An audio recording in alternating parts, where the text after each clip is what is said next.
तस्मै श्रीगुरवे नमः।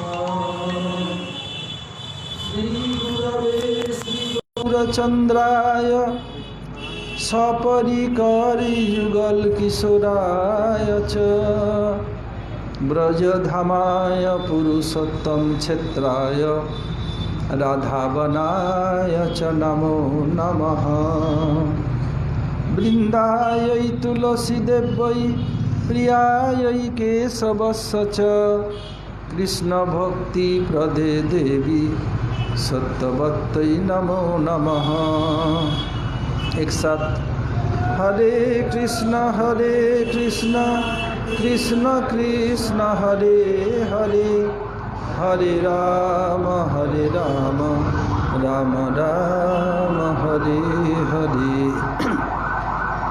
मैं सबसे पहले अस्मदीय परमाराध्य गुरुपाद पद्म ओम विष्णुपाद परमहंस स्वामी अष्टोत्तर शत श्री श्रीमद् भक्ति वेदांत श्रील वामन गोस्वामी महाराज एवं ओम विष्णुपाद परमहंस स्वामी अष्टोत्तर शत श्री श्रीमद् भक्ति वेदांत श्रील नारायण गोस्वामी महाराज एवं समस्त गुरुवर्ग की श्रीचरणों में अनंत कोटि साष्टांग दंडवत प्रणति ज्ञापन करता हूँ। तदनंतर उपस्थित नरसिंह महाराज समस्त वैष्णव एवं वैष्णवियों को यथायोग्य प्रणाम एवं सादर अभिनंदन।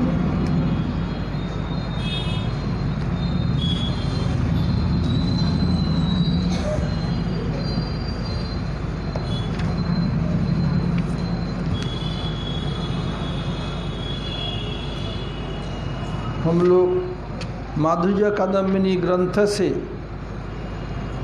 रुचि के विषय में आलोचना कर रहे थे।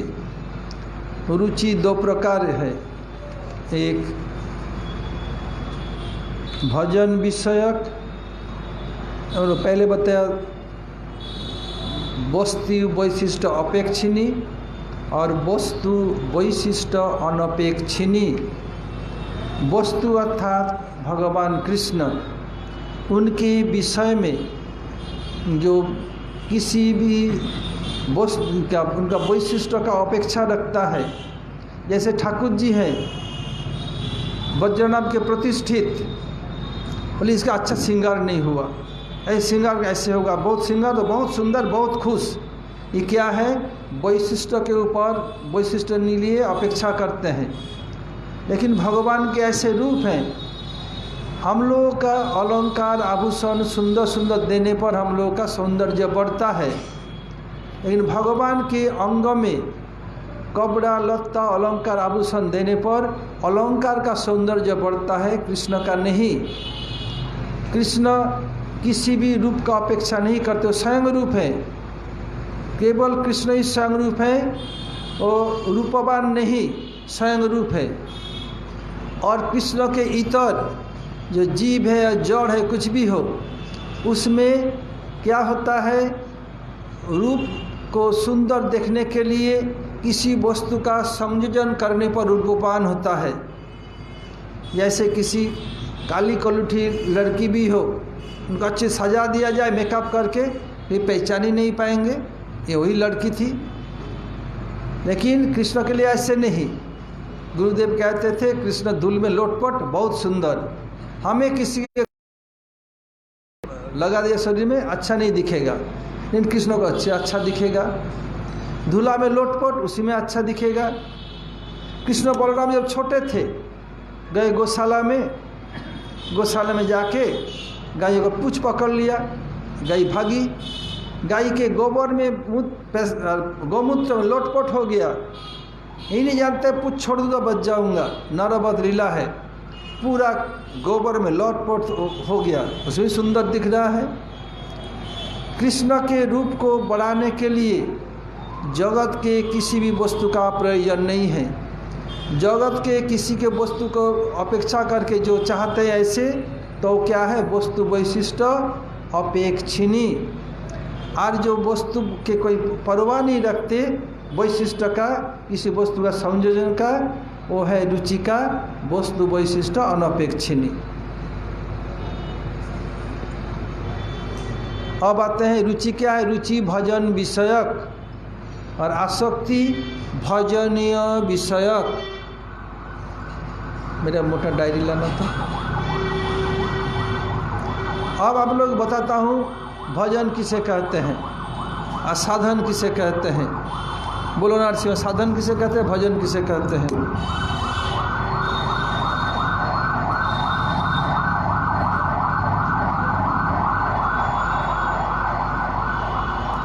सैम भजन का क्या बोले, साधन का क्या बोले।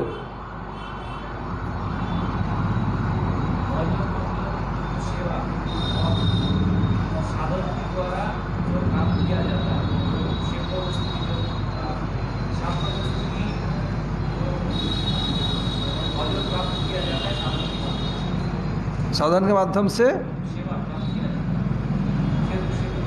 रामानंद बोलो, साधन किसे कहते हैं, भजन किसे कहते हैं।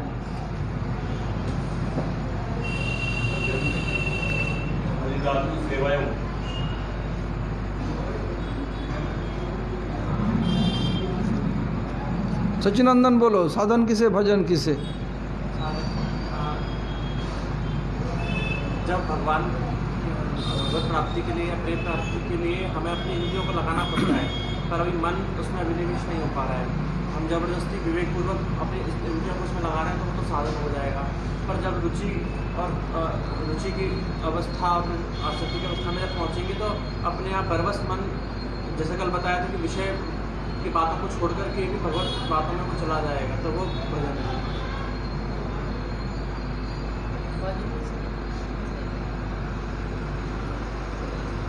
साधन रूप गोसाई पद बताया। कृति साधा भवेत साध सा साधना विधा नित्य सिद्ध स्वभावसम प्राकट्यं हृदय साधता। कृति साध यत्नपूर्वक साधन जिसका किया जाता है। भवेत साध भावा, साध भाव को पाने के लिए, साध भाव क्या है, कृष्ण प्रेम, उसको पाने के लिए अभी क्या है, कृष्ण प्रेम हमारा साधन नहीं, हमारे भाव अभी साधन है, साध है। तो कृति साध अभी, क्योंकि निचले स्तर के लिए उनका गोल क्या है, प्रयोजन क्या है, भाव, और भाव साधक के लिए प्रयोजन है प्रेम। तो कृति साधा भवेत साध भावा, साध क्या है, भाव। जो साधना विधा नित्य सिद्ध स्वभाव स्व प्राकट्यं हृदय साधता। नित्य सिद्ध भाव को उनको हृदय में प्रकट करने के लिए हम जो इंद्रिय के द्वारा यत्नपूर्वक प्रयत्न करते हैं उसका नाम साधन। नित्य सिद्ध कृष्ण प्रेम साधक अभुनय श्रवणादि शुद्ध चित्ते करे उदय। नित्य सिद्ध प्रेम साधन के द्वारा संभव नहीं है। उसको क्या है, नित्य सिद्ध कृष्ण प्रेम साधन नहीं है। श्रवणादि शुद्ध चित्त, श्रवण के द्वारा, श्रवण के जब चित्त शुद्ध होता है तब हृदय में उदित होता है। फिर दोबारा बताता हूँ, हमारे जो साध्य है उस साध्य भाव को पाने के लिए हम प्रीतिपूर्वक यत्नपूर्वक इंद्र के द्वारा जब प्रचेष्टा करते हैं उनका नाम साधन। जो श्लोक मैंने बताया, हमारे गुरु महाराज बताते हैं आत्मा का स्वाभाविक वृत्ति का उन्मेष कई साधन बोलते हैं। स्वाभाविक वृत्ति क्या है, एक भाव स्वाभाविक वृत्ति है, उसको उन्मेष को ही बोलते हैं साधन। और भजन क्या है, साधन के वास्तव अनुभूति। साधन हम करें किसके लिए, उस भाव का जब अनुभूति होगा तब होगा भजन। फिर बताता हूँ, आत्मा का स्वाभाविक वृत्ति उन्मेष कई बताए साधन, और भजन साधन के वास्तव अनुभूति को ही भजन कहा जाता है। यह हम अपने गुरु वर्ग से सुना, यही बताया। अब आते हैं, एक होता है भजन विषयक और एक है भजनीय विषयक।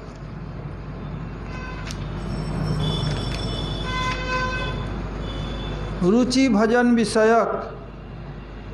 भजन विषयक अर्थात हम जो अभी श्रवण कीर्तन ये कर रहे भजन है, इसको और संक्षेप करके साधु संग नाम कीर्तन भागवत श्रवण मथुराबा श्रीमूर्तिर श्रद्धाय सेवन सकल साधन श्रेष्ठ यही पंचांग कृष्ण प्रेम जन्मा यही पाचेर अल्पसंग। बताए साधु संग,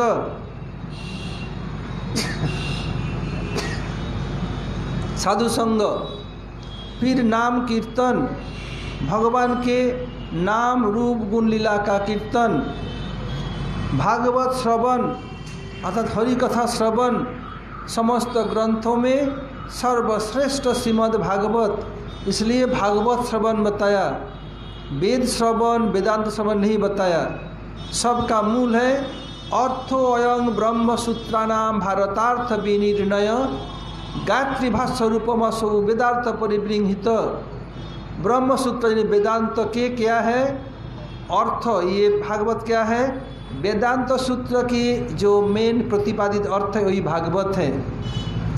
भारतार्थ विनिर्णय, महाभारत जिसको विशेष रूप में निर्णय करते हैं वो ये भागवत।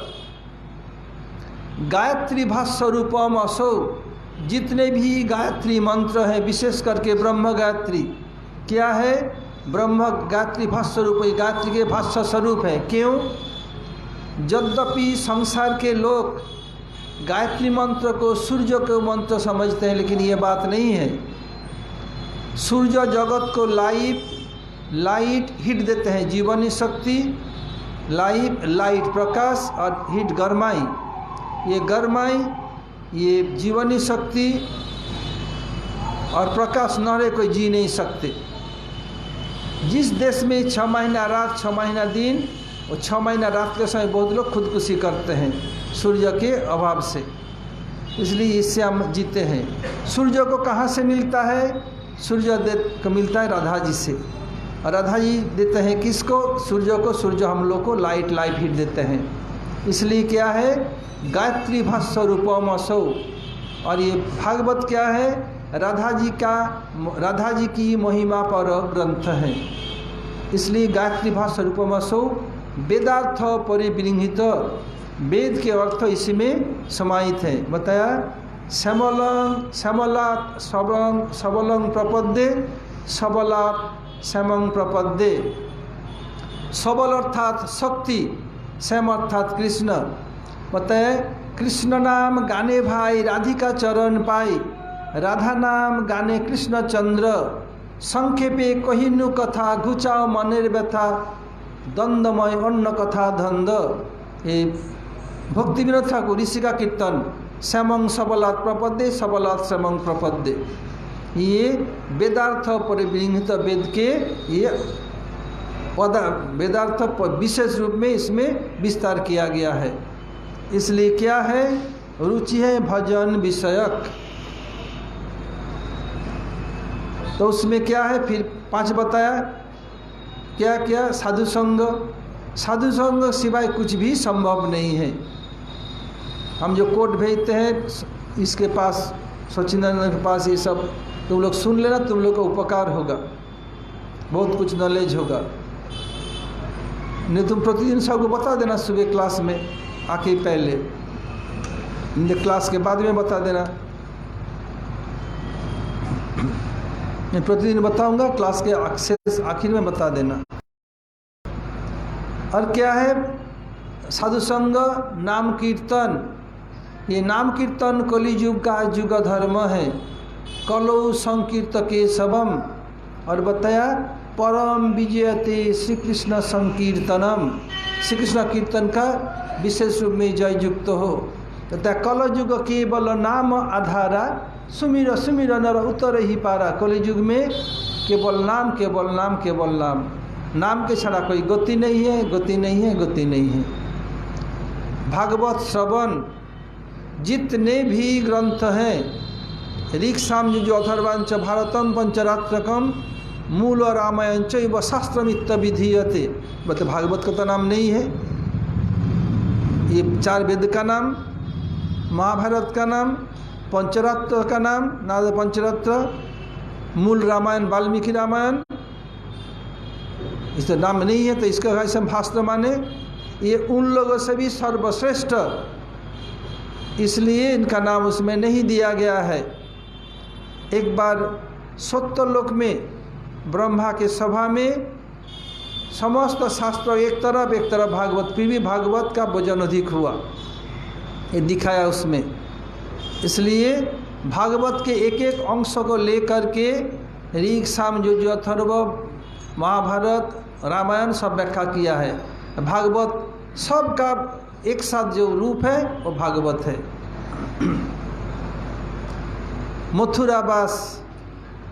मथुरावास अर्थात ब्रजमंडल में वास।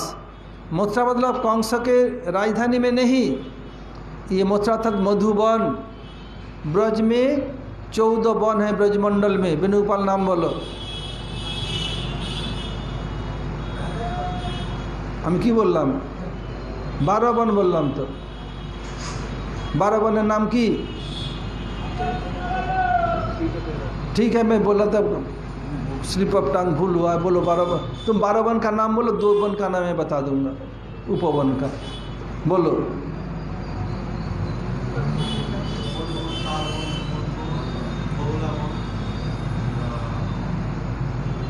काम्यवन,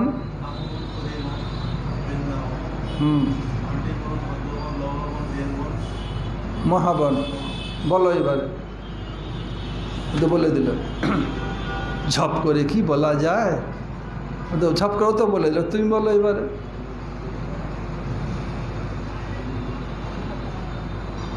सैम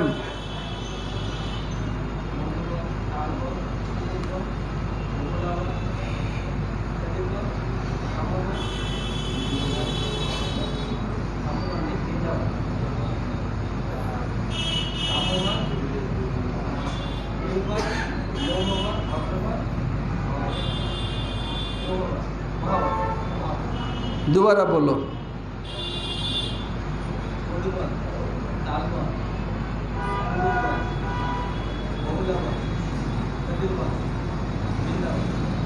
क्षय हुआ और कहाँ सा क्षय हुआ तो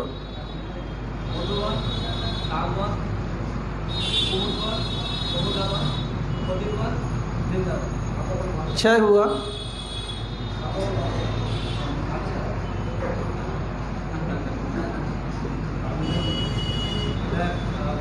बोलो जगदीश जी 12 वन का नाम बताइए।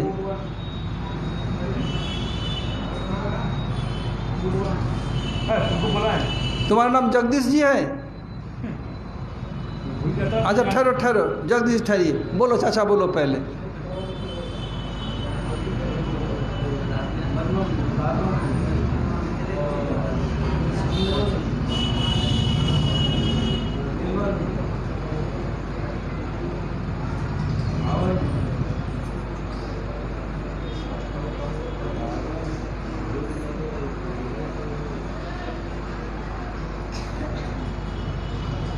रामानंद क्या उनका क्या पूछ रहे हो?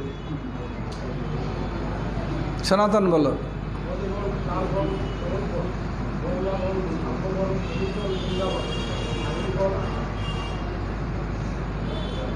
भद्रवन,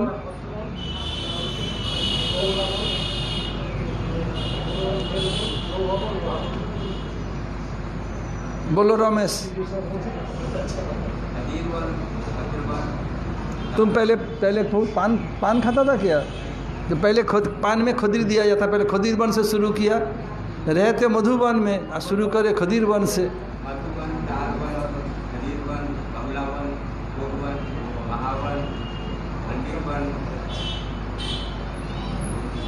अब जगदीश जी बताइए।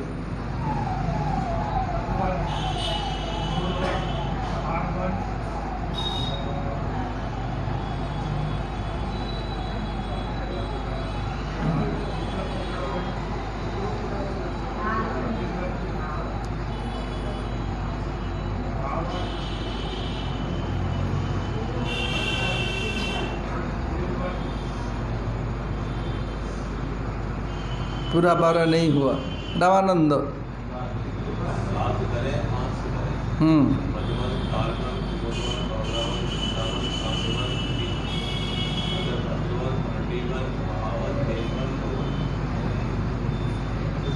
सचिनंदन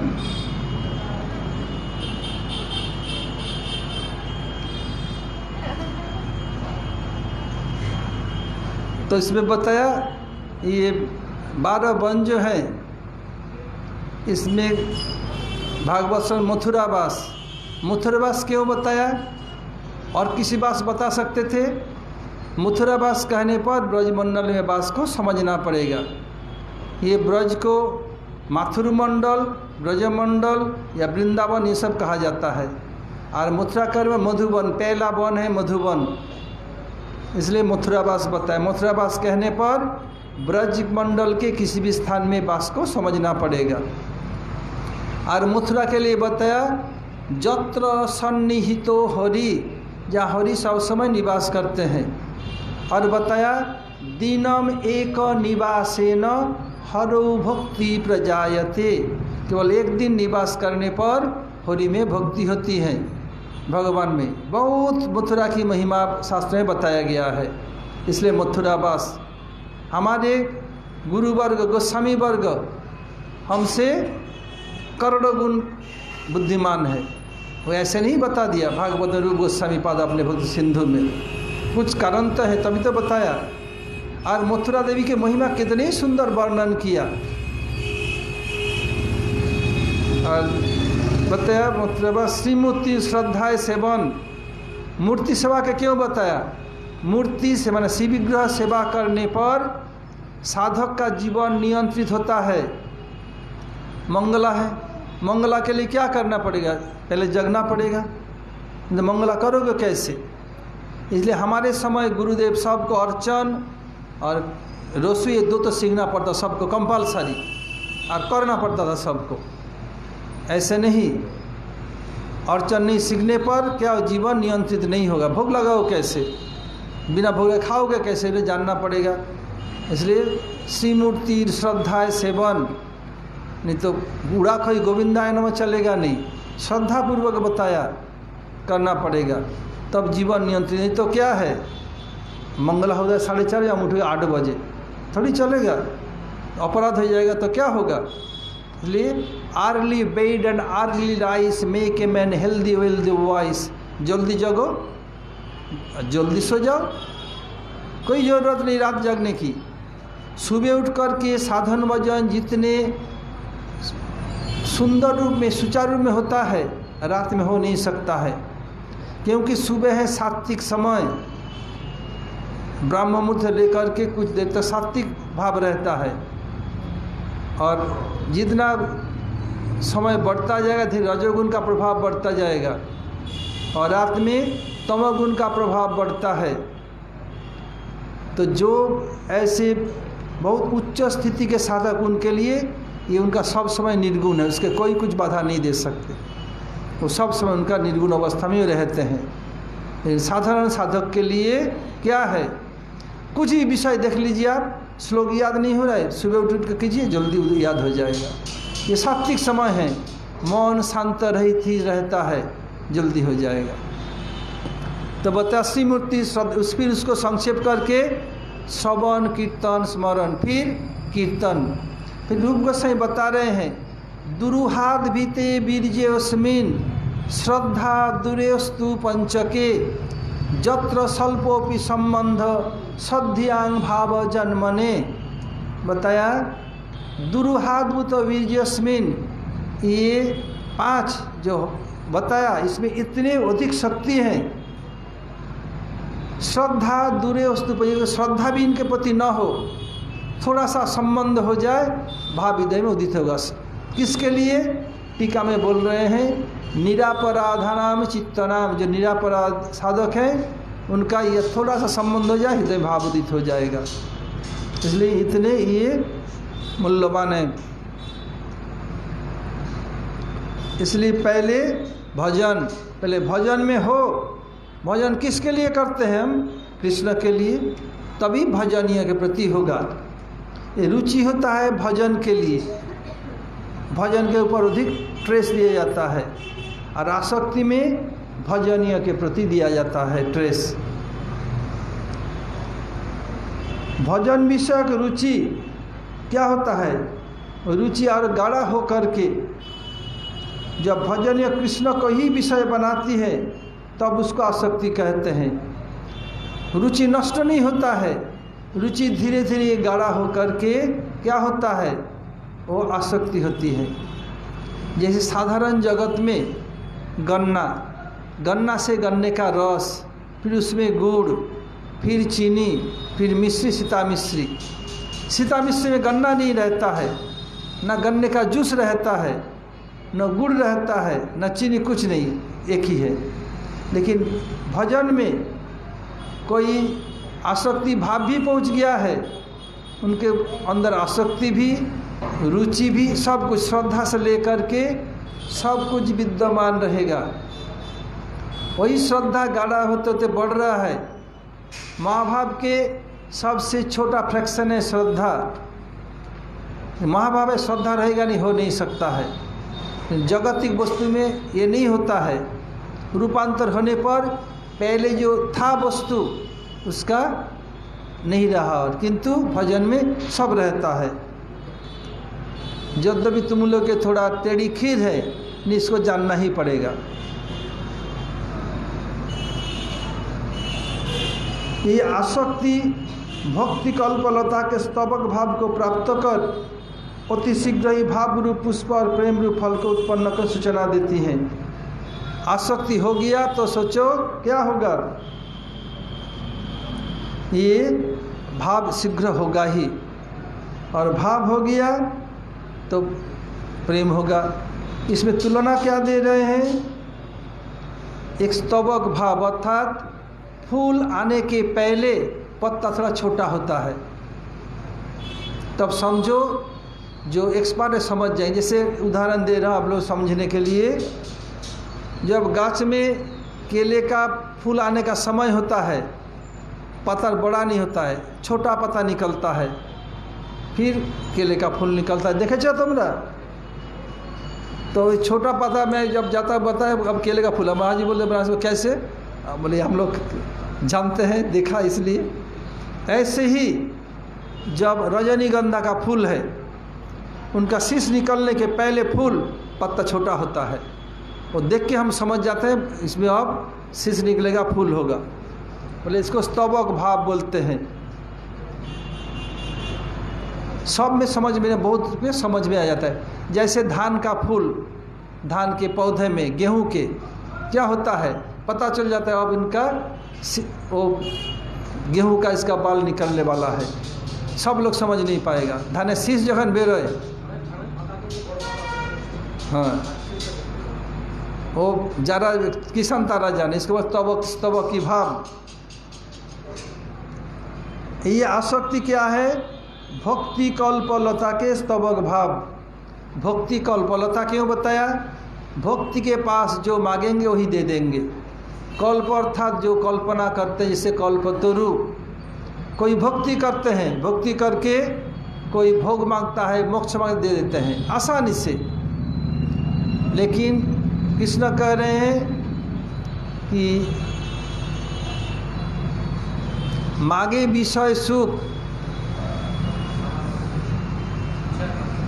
आमा भागे विषय मागे से बड़ मूर्ख, आमी विज्ञ ओ से मूर्खे विषय केन दिव, सचरणामृत दिया विषय भुलाइब। बोलते मूर्ख जो क्या होता है, बोले मुझे भजन करता है और विषय सुख को मांगता है। बोले वो तो मूर्ख नहीं जानता है, मैं इनको विषय सुख क्यों दूँ।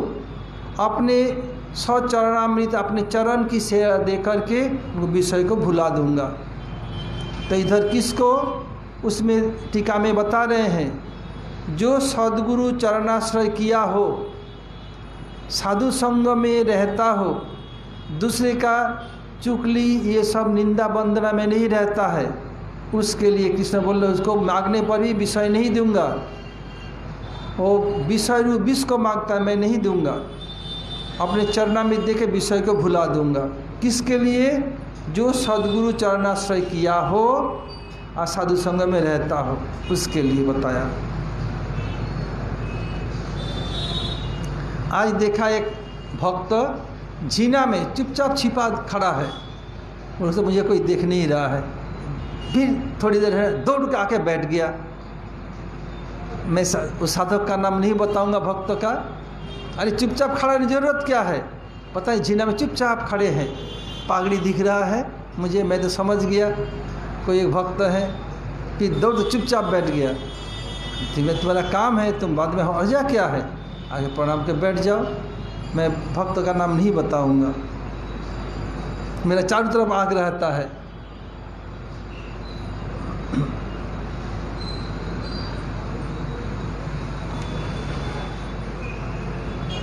भक्ति स्तबक भाव को प्राप्त कर, जब आसक्ति हुई उसका स्तबक भाव हुआ, भाव के जानी भाव होगा ही, अर्थात फूल भाव होता है फूल, जब फूल होता है फल होगा। अब प्रेम है फल, आसक्ति है स्तबकी भाव, लता का भाव हो गया फूल, प्रेम हुआ फल। जब स्तबकी भाव आएगा फल, फूल होगा, फूल होगा तो फल होगा।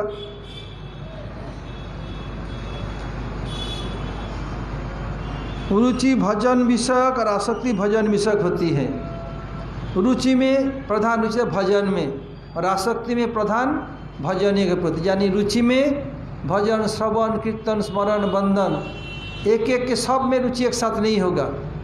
किसी का भजन में अधिक रुचि है, श्रवण में, किसी का कीर्तन में।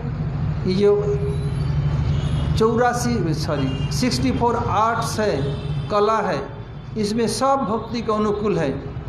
भगवान स्वयं कृष्ण भगवान होकर के भी नरवत लीला के कारण सांदी मुनि के आश्रम में 64 दिन रह करके 64 कला विद्या सीखा था।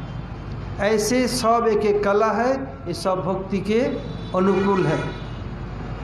इसलिए क्या है, ये किसी का श्रवण में अधिक रुचि, किसी का कीर्तन में, किसी का स्मरण में, किसी का परिक्रमा में। जैसे देवों का परिक्रमा में अधिक रुचि है, ये बुरा नहीं, अच्छा है, किसी में किसी रुचि होनी चाहिए।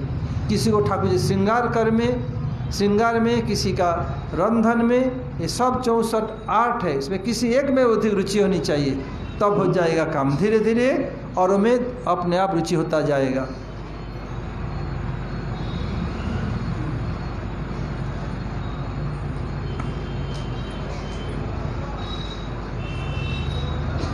इस लक्षण से रुचि और आसक्ति अपने विषय प्रधान लक्षित करती हैं। अप्रवृत्त और प्रवृत्त, एक पतला एक घना है। जब घना होगा ये क्या है, आसक्ति है, पतला तो ये रुचि है। जैसे दूध है, पतला है तो ये क्या है, बोले गर्म दूध है। जितना गाढ़ा होता है धीरे धीरे क्या राबड़ी बन जाएगी। ऐसे ही आसक्ति समझो राबड़ी, और रुचि समझो दूध, समझो क्या है, रुचि। आज यहीं तक है आरती, फिर कल आलोचना करेंगे। हरे कृष्णा। हाँ, प्रश्न बोलो। वंशा कल्पतरुभ्यश्च कृपा सिंधु भयेव च पतितानां पावनेभ्यो वैष्णवेभ्यो नमो नमः। कल सुबह 10 मिनट समय दूंगा प्रश्न पूछने के लिए। कल सुबह, tomorrow morning 8:45 to 9 AM I am giving all over the world to ask any question. हरे कृष्णा। अभी नहीं, तुम्हें एक बात बताओ, उसके बाद कल बताऊंगा, थोड़ा चेंज होगा।